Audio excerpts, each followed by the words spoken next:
एक किसान जो भगवान को बहुत मानता था, एक बार वह भगवान से बहुत ही नाराज हो गया।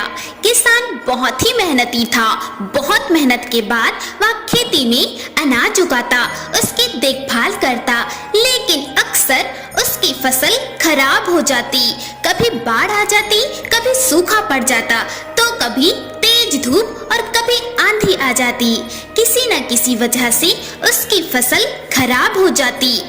एक दिन की बात है, किसान गुस्से में आसमान की तरफ देखकर भगवान से कहता है, ईश्वर, आपको लोग सर्वज्ञाता मानते हैं, आपकी मर्जी के बिना एक पत्ता भी नहीं हिलता, पर मुझे तो ऐसा लगता है कि आपको तो छोटी सी छोटी बातों का भी नहीं पता है।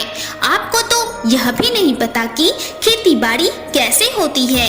अगर आपको पता होता तो हर समय जो बाढ़, आंधी और तूफान आते हैं वो फिर कभी नहीं आते। आप नहीं जानते कि इससे कितना नुकसान होता है हम किसानों का।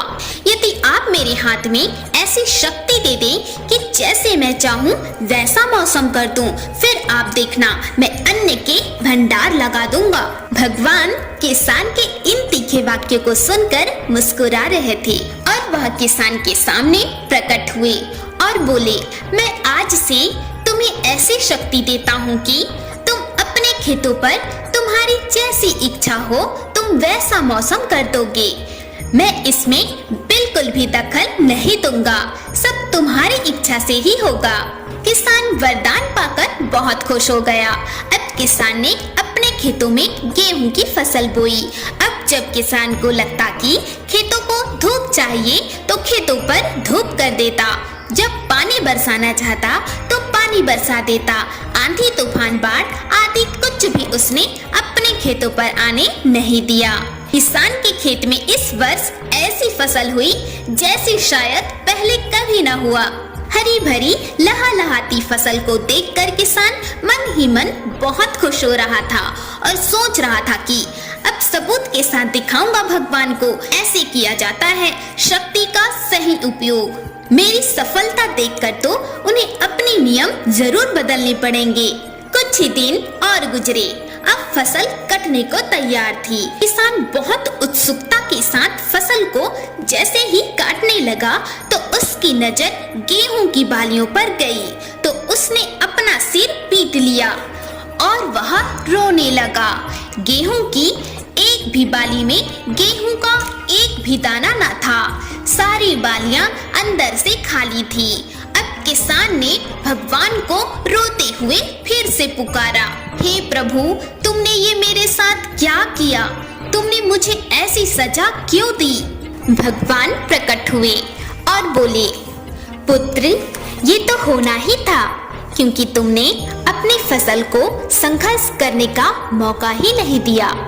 तुमने तो उन्हें आंधियों से जूझने ही नहीं दिया, न तेज बारिश को सहने दिया और ना ही धूप में तपने दिया। तुमने अपने खेतों को एक भी चुनौती का सामना तो करने ही नहीं दिया, इसलिए तुम्हारी सारी फसल अंदर से खोखली रह गई। जब आंधी, तूफान, तेज बारिश और तेज धूप पड़ती है तभी ये पौधे अपने अस्तित्व को पहचानने के लिए संघर्ष करते हैं, और इसी संघर्ष से जो बल पैदा होता है उसमें शक्ति होती है, ऊर्जा होती है, और इसी ऊर्जा पूर्ति को तुमने अपने खेतों में अपनी फसलों को करने ही नहीं दिया। तो तुम ही बताओ पुत्र, ऐसे में तुम्हारे खेतों की बालियां कैसे फूटती? उन्हें तुमने किसी भी कठिन परिस्थितियों से गुजरने ही नहीं दिया, जिससे उनके अस्तित्व का जन्म हुआ ही नहीं। पुत्र, सोना तब तक सोना नहीं होता जब तक वह आग में तपने, गलने और हथौड़े से पीटने जैसे संघर्षों से होकर नहीं गुजरता। कोयले का टुकड़ा भी हीरा तभी बनता है जब वह उच्च दाब और उच्च ताप की मुश्किल परिस्थितियों से गुजरता है।